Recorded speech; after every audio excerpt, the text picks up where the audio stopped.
This episode contains allusions to sexual assault and descriptions of body horror, murder, torture, and suicide. We advise extreme caution for listeners under 13. If you or someone you love is struggling with suicidal thoughts or the impulse to self-harm, please seek help. The United States National Suicide Prevention Hotline is 1-800-273-8255. The following is from The Hell Screen by Ryunosuke Akutagawa. I have seen men bound in iron chains. I have made detailed sketches of those tormented by ominous birds. Nor would I say that I'm not acquainted with criminals under tortures and prisoners. Almost every night and day, bull-headed demons, horse-headed demons, or three-faced, six-armed demons harrow and torment me, clapping their noiseless hands and opening their voiceless mouths. They are not those which I am neither anxious nor able to paint. I am anxious to paint a nobleman's magnificent carriage falling in mid-air, in the very center of the screen.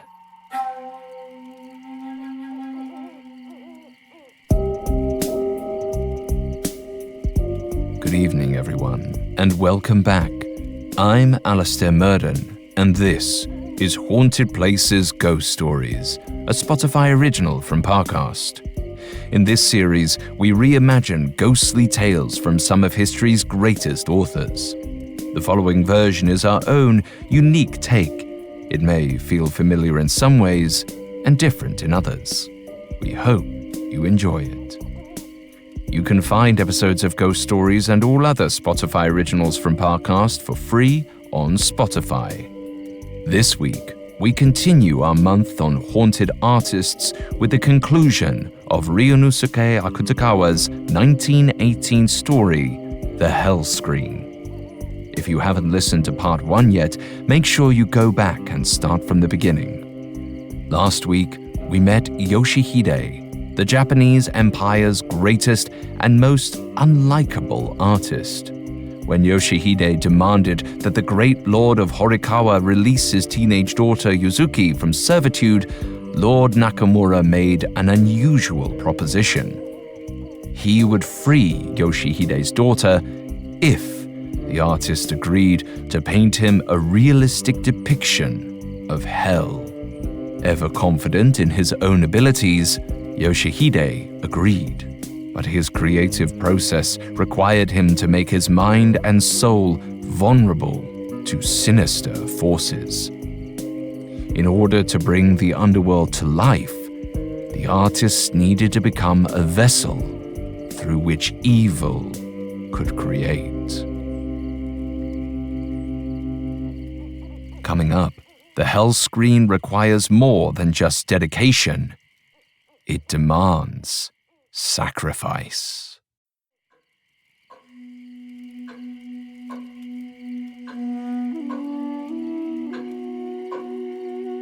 It was past midnight in Horikawa Palace, but Yuzuki was wide awake. She sat up in bed, watching the silhouettes of branches dance across the room's screened walls. A quiet, creaking noise caused her to jump. Was it a footfall, or merely the palace settling? To her relief, silence followed. The girl was exhausted after a week spent this way on high alert. All because Lord Nakamura had been inviting himself into her bedroom in the dead of night. She dreaded his visits and had stopped sleeping as a result. To make matters worse, she feared what would happen to her father if she didn't comply with the Lord's wishes. On many occasions, he had threatened to kill Yoshihide if she ever escaped. Yuzuki was beside herself. She was also furious. The abuses she'd endured were bad enough, but feeling powerless was far worse. The Lord had weaponized her love for her father and made her a prisoner in the palace. The only hope she had of escape was for Yoshihide to complete his painting and rescue her. So she stewed in her misery, watched the shadows, and prayed for freedom. Meanwhile, Yoshihide labored tirelessly on the hell screen. His studio's blacked-out windows and ever-present fire set the perfect stage for the necessary work. At the moment, that meant inflicting hell on his apprentice, Haru. The boy lay at his master's feet, wrapped in chains.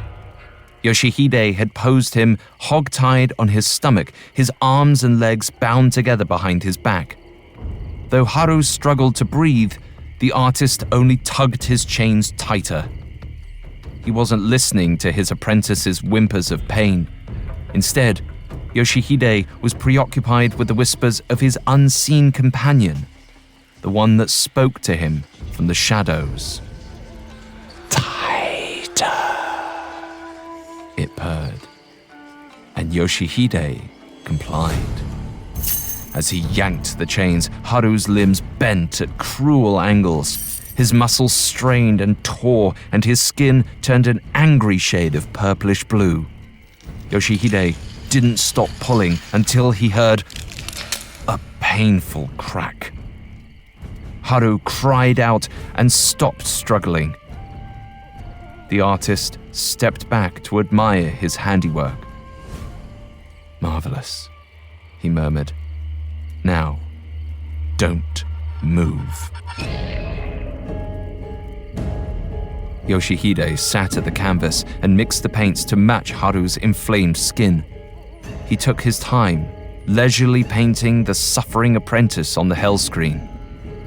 That is, until a huge, venomous cobra slithered out of the shadows.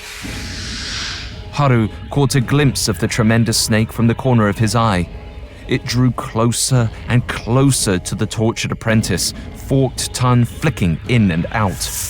Haru cried out in panic, rolling back and forth, straining against his chains. The cobra bared its fangs, but before it could reach him, a shadow fell over it.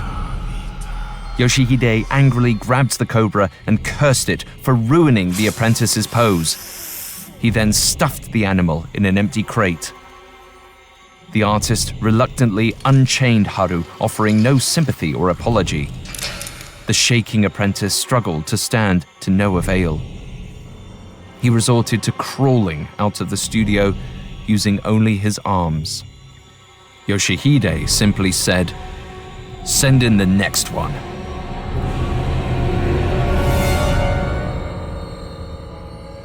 But after an hour, no apprentices entered. So the artist stormed into the studio to fetch one himself. But the room was empty. After seeing what had become of Haru, the young men had left. Yoshihide cursed them for their cowardice, flinging a paintbrush onto the floor. He turned to head back into his room when a muffled sneeze stopped him.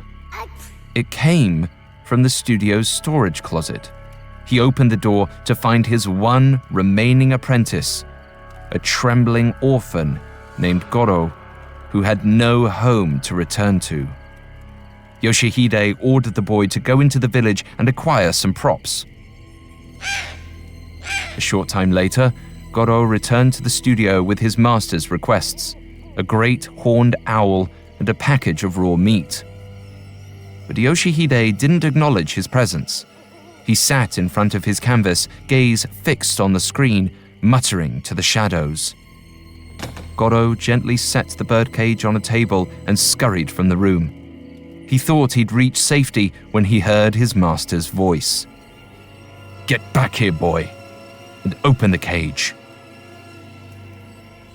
Yoshihide mixed paints as Goro reluctantly crept back into the room. He stood before the enormous bird's cage, fearful of his master's intentions. As soon as the boy opened the metal door, the bird hopped out and headed for the package of raw meat. Once again, Yoshihide spoke up. "Feed him." Goro, poor young Goro, with nowhere to go, did as he was told. He picked up the bloody parcel in his tiny hands. As soon as he unwrapped it, the owl reached out and nipped his finger. The boy recoiled at the pain, but Yoshihide urged him on. Goro picked up the meat and held it at arm's length, turning his face away as the bird descended. The ravenous owl tore into the package with its beak and talons, screeching in delight. In moments, the meat was gone, but the bird was far from sated. The owl lunged at Goro, first at his hands, then his face.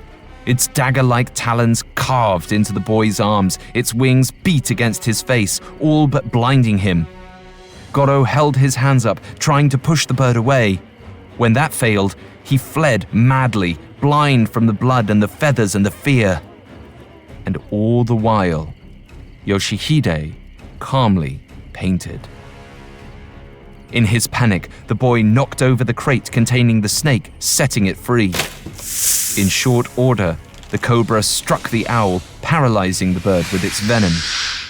Free from the attacker, Goro crumpled to the floor and watched the snake swallow the bird whole. But the cobra was no savior. Blood oozed from the boy's many wounds. He choked and feebly tried to lift himself before collapsing. As Goro drew his final breaths, Yoshihide furiously worked. The presence in the shadows whispered into the painter's ear. "More red, more blood." Urged on by the voice, Yoshihide layered deep crimson and vibrant scarlet. Brushstroke by brushstroke, Goro's small, decimated body came into focus upon the canvas. When this portion of the hell screen was complete, Yoshihide removed Goro's corpse and left it for the vultures. Despite Yoshihide's tremendous ego, even he was surprised by how realistically he'd managed to capture hell. He could feel the heat of the inferno radiating from the canvas and read the anguish on the faces of the damned. But the hell screen's centerpiece wasn't falling into place. He'd painted it a dozen times, but each attempt came up flat, especially when compared to the magnificence surrounding it. There was only one person who could help. Led on by the voice in his ear, Yoshihide reluctantly swallowed his pride and requested an audience with Lord Nakamura. The palace was even more opulent and tasteless than Yoshihide remembered. As the attendants escorted him through the cavernous corridors, he peered down every hallway, desperate to catch a glimpse of Yuzuki. He needed to know that she was okay, but she was nowhere to be found. When he reached the sitting room, Yoshihide marveled at the priceless artwork lining the walls. There were ink paintings, woodcuts, and intricate screens, all belonging to Japan's least deserving man. Yoshihide simmered with rage. Lord Nakamura treated Yuzuki the same as his art. To him, she was just a pretty object to collect and lock away. Finally, the great lord of Horikawa stepped into the room, his extravagant silk robe billowing behind him. Yoshihide did his best to hide his disgust as the man sat down across from him. At first, the lord didn't recognize the artist. Months of intensive work had changed Yoshihide. His skin was sallow, his eyes hollowed. He sat hunched and gaunt, a shell of the man he had been weeks before. Nakamura was delighted. "I have to say, your visit came as something of a surprise. Tell me, Monkey Hide, how goes your next masterpiece?" Yoshihide bit his tongue, refusing to react to the lord's taunts. He was used to the cruel name the villagers called him. Hearing it from Lord Nakamura also was hardly a surprise.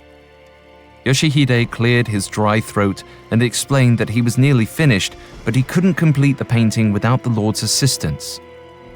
Lord Nakamura raised a quizzical eyebrow as Yoshihide continued. "The secret to my success is that I can only paint what I've seen, whether waking or sleeping.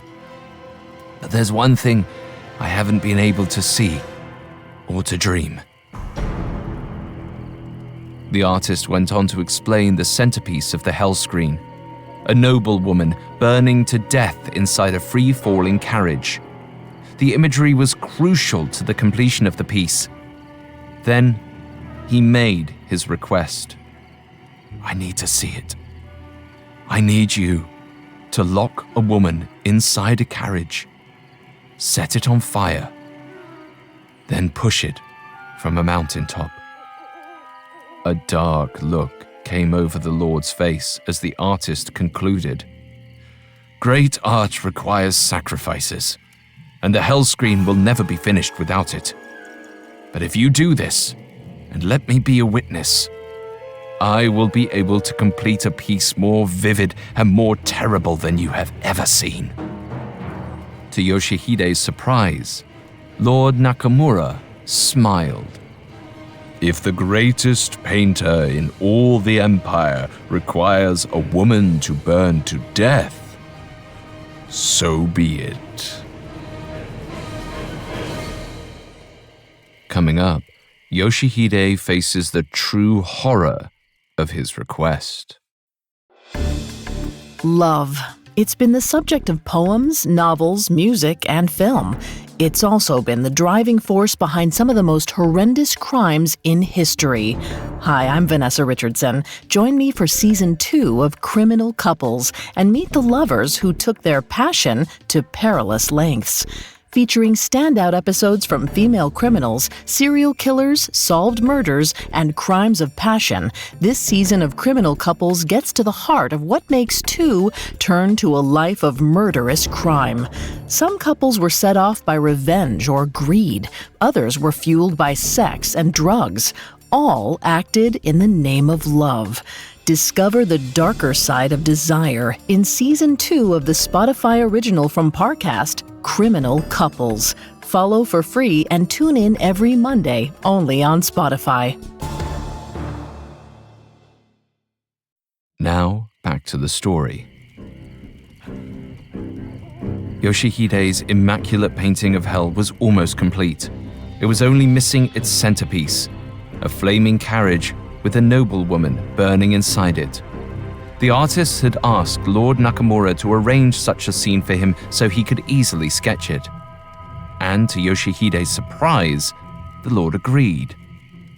Yoshihide reasoned the Lord likely had an endless selection of female prisoners at his disposal. Burning a criminal or traitor in the name of art would just mean one less mouth for the empire to feed. That day, Yoshihide returned to his studio feeling lighter. It seemed that he and the Lord had reached a tenuous truce. Before long, the hell screen would be complete and Lord Nakamura would release Yuzuki back to her father's care. By the next day, the entire village of Horikawa had heard about the impending execution. A group of concerned citizens trekked to the Hira mountain foothills where the spectacle was set to take place. Some came out of twisted curiosity. Others discussed whether Yoshihide's cruelty had somehow infected Lord Nakamura. They couldn't understand why their beloved leader would agree to something so terrible. When Yoshihide arrived, the villagers angrily pelted him with stones and coins. Palace attendants rushed to the artist's aid. They directed him to a seat at the base of the mountain. Lord Nakamura had instructed the attendants to ensure Yoshihide would be able to see every detail. When the Lord joined Yoshihide, a hush fell over the crowd. The carriage passed right in front of Yoshihide and Lord Nakamura on its way to the peak. The artist watched closely, sketching details as it rolled by. He wished to get a glimpse of the woman inside, but the cabin's curtains were drawn. Yoshihide asked the Lord to have the attendants open them, but Lord Nakamura objected, saying, "Patience, Monkey Hide. You'll see the young lady soon enough." The Lord's response troubled Yoshihide. What did he mean, young lady? Suddenly, Lord Nakamura's plan came into sharp focus. Yoshihide looked to the carriage ascending the mountain and felt his breath quicken. His vision swam with tears, and for the first time, he prayed. He prayed he was wrong. When the carriage crested the mountain, the Lord called out, "Show the artist his sacrifice." The attendants obeyed, opening the cabin's curtains. Yoshihide's prayer had not been answered. There, locked inside the doomed carriage, was Yuzuki. Yoshihide fell to his knees in front of the Lord. "Please, no, I'm begging you, spare my daughter. Her life has barely begun." Nakamura merely laughed. Then he called to the attendants, "Light the torches." Yoshihide flung his sketchpad to the ground and sprinted toward his daughter. He fought through the snow, trying to crawl up the steep slope toward Yuzuki, but the earth gave way with every step. He looked up helplessly as the torches closed in on the carriage and bellowed in agony. He was no closer to the top. Even if he had wings, he could never reach Yuzuki in time. Just when he thought he'd lost his mind from grief, an otherworldly voice whispered in his ear, "Enjoy the show." In an instant, Yoshihide's demeanor changed. His breath slowed and his body uncoiled. He picked up his sketchpad and charcoal before returning to his chair at the base of the mountain. Inside the carriage, Yuzuki panicked. Her wrists had been chained to the floor, holding her in place. She leveraged the strength of her legs and strained against the binding with all her might. The metal rubbed her wrists raw. Still, she didn't stop pulling. She would have happily broken both of her hands if it meant surviving. She looked out the carriage window to see the palace attendants approaching with lit torches. She struggled against her chains with a renewed sense of urgency. As soon as the torches met the carriage, Yuzuki felt intense heat pressing in on all sides. Thick smoke filled the air, causing her to choke and cough. She pulled and pulled, blood running down her arms from her metal cuffs. With one final, agonizing tug, she managed to free one mangled hand from its bindings. As she pulled the other with all her strength, she turned to the carriage's open window and yelled to the crowd below, "Help me, please! I have done nothing!" But as she scanned the curious faces, her jaw dropped in disbelief. There, among the other spectators, she saw her father, Yoshihide, calmly prepared to witness her death. Hot tears of betrayal rolled down Yuzuki's cheeks as her hair caught fire. Within seconds, it incinerated, setting her scalp ablaze. She screamed in rage and pain, but most of all, heartbreak. The flame jumped to her kimono and spread over the rest of her body, but Yuzuki wasn't about to give up. Her fate had been in the hands of two terrible men, and she was determined to regain control. Her second hand, slick from blood, slipped free of its manacle. She mustered the last of her strength and threw herself at the open carriage window. From below, Lord Nakamura called to the palace attendants. "Now! Push it now!" Before Yuzuki could pull herself to safety, the carriage was pushed from the mountaintop. Flames engulfed the vehicle as it plummeted, blazing brilliantly against the cold winter sky. Yuzuki's smoldering body dangled from the open window. Her arms flailed in the air, reaching for help that would never come. And down below, Yoshihide watched, mesmerized.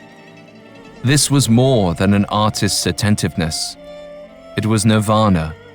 The ecstasy he felt watching his daughter burn alive was as unexpected as it was unmatched by anything he'd ever felt before. Unseen, the shadowy figure passed into Yoshihide, finally becoming one with its vessel. By the time the carriage crashed to the valley below, it was little more than a smoldering pile of wood surrounding Yuzuki's charred remains. Days later, a small crowd gathered in the courtyard of Horikawa Palace to see the finished hell screen. A covered canvas stood on the entrance above the waiting spectators, but Yoshihide was nowhere to be seen. Hours passed. Eventually, Lord Nakamura entered and insisted the unveiling commence without the artist. Moments later, the covering was pulled from the screen. The crowd collectively staggered backward from the sight. What sat before them was as terrible as it was beautiful. The painting was horrifyingly exquisite in its detail of each ghastly and torturous scene, so realistic that some spectators claimed they could actually hear the agonized screams of the damned. But nothing struck them more than its centerpiece, Yuzuki, burning to death in a falling carriage. Exacting brushstrokes captured her betrayed expression. The sight filled all who looked upon her with deep shame. It was, undeniably, a masterpiece. Furious at Yoshihide's absence, Lord Nakamura tasked a servant to summon the artist to the palace. The servant was surprised to find Yoshihide's studio door ajar. He knocked, but no one, neither Yoshihide nor an apprentice, answered. After a moment, the servant let himself in. But as soon as he crossed the threshold, an unmistakable odor hit his nose. Death.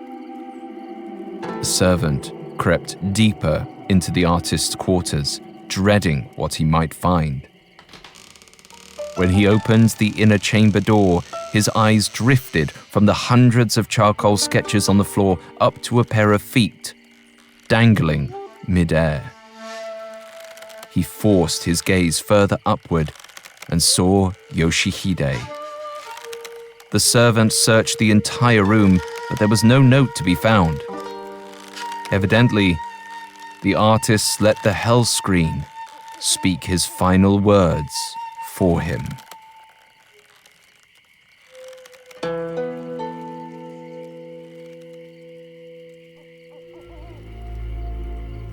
Ryunosuke Akutagawa was a prolific author, sometimes referred to as the father of the Japanese short story.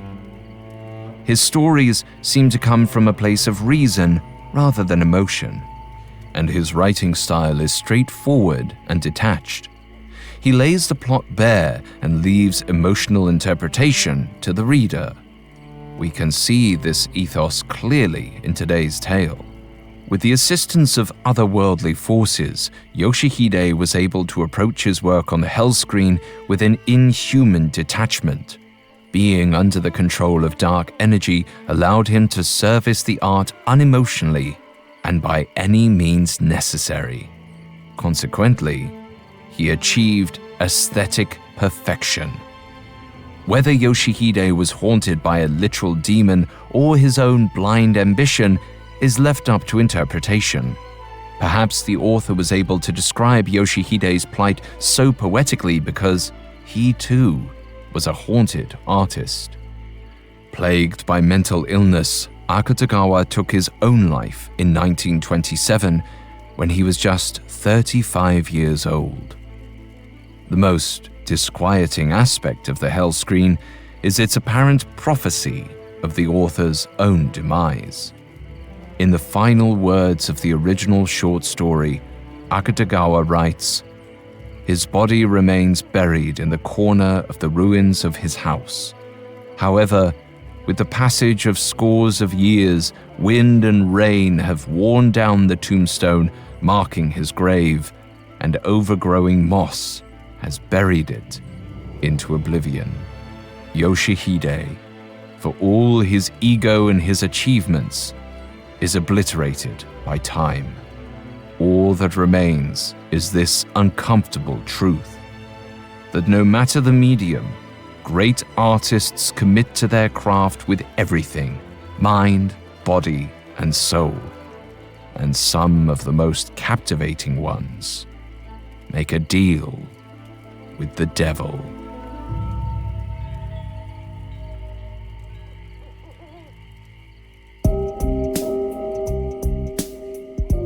Thanks again for tuning into Haunted Places Ghost Stories. We will be back on Thursday with a new episode. You can find more episodes of Ghost Stories and all other Spotify originals from Parcast for free on Spotify. See you on the other side. Haunted Places Ghost Stories is a Spotify original from Parcast. It is executive produced by Max Cutler, sound designed by Kenny Hobbs, with production assistance by Ron Shapiro, Trent Williamson, Carly Madden, and Travis Clark.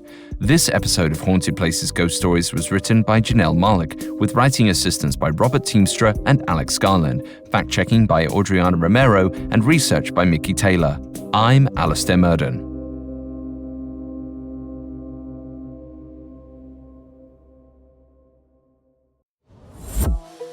It's been said that love is a many-splendored thing. That is, until it's not. In Season 2 of Criminal Couples, discover true stories of couples who turned their love lives into a life of crime. Lies and deceit are just the beginning. Follow the Spotify original from Parcast, Criminal Couples. Catch new episodes every Monday, free and only on Spotify.